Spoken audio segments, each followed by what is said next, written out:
વિદ્યાર્થી જીવનમાં છીએ આપણે એક આપણા સૃષ્ટિનો આપણા જીવનનો એક ક્રમ છે તો પહેલા બાળક પછી યુવાન પછી વૃદ્ધ બરાબર પણ જો યુવાનીમાં આપણો અત્યારે તમારો પાયો છે બાળક જીવનનો જો તમે બાળક જીવનમાં શુદ્ધ સરળ અને સ્વચ્છ નહીં હો તો પછી જુવાનીમાં તમે કંઈ કરી શકીએ નહીં ઇમારત બનાવીએ તો પેલા પાયો કેવો કરવો પડે મજબૂત બનાવવો પડે અને પછી એના ઉપર ઇમારત બનાવે અત્યારે તમે શું કહેવાઓ પાયો કહેવાઓ આપણા જીવનનો પાયો કહેવાય એટલે આપણે અત્યારે ભગવાનને પ્રાર્થના કરીશું કે જે કાર્ય માટે અમારા જે કર્તવ્ય છે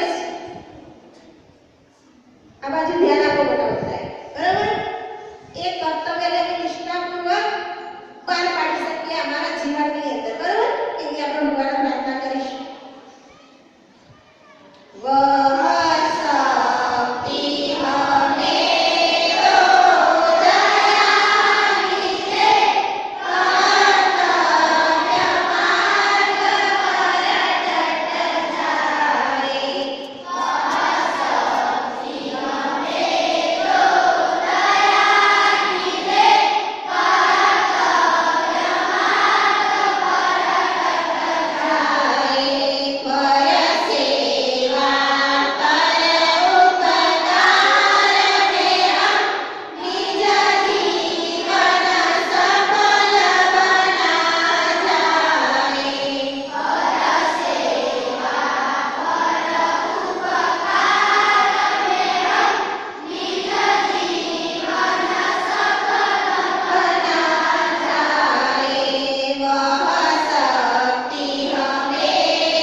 બધા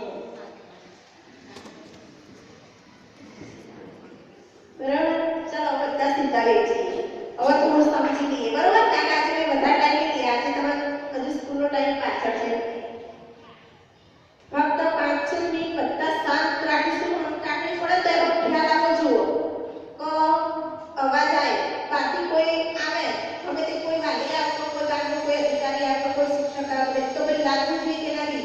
આ શાળાના બાળકો ખરેખર એમની અંદર શિસ્તતા છે એવું લાગવું જોઈએ બરાબર. હા, એટલે કોઈ પણ આપણે અવાજ નહીં કરીએ, ફક્ત એક 5 મિનિટ. જો આપણે ગઈ વખતે સમજ્યા બાળ સંસ્કાર કેન્દ્રનો ઉદ્દેશ બરાબર, તો બાળકોની અંદર સારા વિચારો, સારા સંસ્કારોના જાગૃત કરવા બરાબર, એમને લક્ષ્યભેદી બનાવવા. તો બાળકો આપણું એક લક્ષ્ય હોય કે હું મોટો બનીશ, આજથી હવે હાઈસ્કૂલમાં જઈશ, હાઈસ્કૂલમાંથી પછી કોલેજમાં જઈશ, તો મારે શું કરવાનું છે એવું એક લક્ષ્ય હોવું જોઈએ. તો ભાઈ મારે આ સ્ટેજ સુધી મારે જવાનું છે, એવા લક્ષ્યભેદી બનાવવા બાળકોને બરાબર. પછી ગમે ના આપણે એક સારો હીરો હોય, સાચો ચમકદાર હીરો, તે તો ગમે એટલા હીરા વચ્ચે મૂકી આપણે મળતા હોય છે, તો કેવો ચમકે ને, એનું તેજ અલગ હોય. એવા લાખો હીરાની અંદર એક ચમકદાર હીરો બનાવો, એ આ 5